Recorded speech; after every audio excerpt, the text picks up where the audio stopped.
Hello everybody, it's Rabbi Silver, and as you can see I'm here with Shmendrick and a bottle of Pesach wine and a box of Matzah to tell the story of Shmendrick's Matzah, which was written by Rabbi Jonathan Wittenberg, who invented Shmendrick in the first place. Are you ready for the story?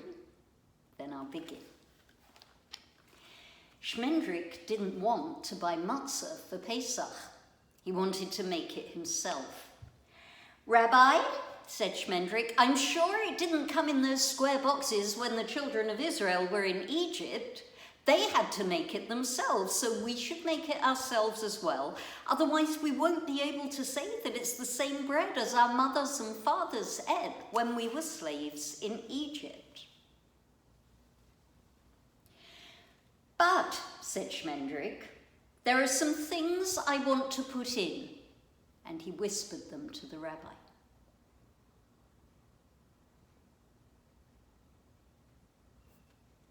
"Why not?"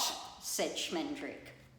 "Because," I told Shmendrick, "matzah is the bread of poverty.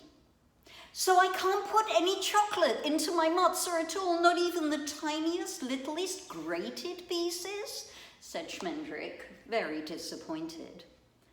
"I'm afraid not," I said. "You see, our ancestors didn't have any chocolate when they were slaves in Egypt." Shmendrick couldn't imagine life without chocolate. And then a further worrying thought went through his mind. What about jam or sugar? Isn't there anything sweet at all I'm allowed to put into my matzah for the Seder? "No," I said.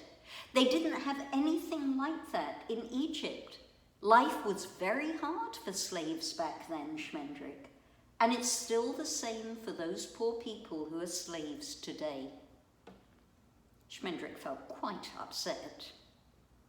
"If I saw a slave," he said, "I would offer him some of my chocolate. Do you think there were any kind Egyptians who gave the children of Israel nice things to eat?" "This isn't the kind of question that I normally get asked," I said, Shmendrick, "but I think that some of them maybe must have given the slaves food when they saw how miserable they were. Not everyone has a hard heart, you know." "So I can put chocolate in my matzah after all," said Shmendrick. "No," I said. "I'm afraid you definitely can't. You see, our teachers tell us that matzah must be made as simply as possible. That's why it's baked out of flour and water only, and we mix them together very quickly and put them into a burning hot oven so they won't rise. Matzah is hard, and it's supposed to have very little taste." "I think I'll do without matzah this year then," said Shmendrick. "I'm sorry, Shmendrick," I said, "but you can't do that either because the Torah says that we have to eat matzah at the Seder. But what are your favourite foods?" Chocolate cake and chocolate pudding," said Shmendrick immediately.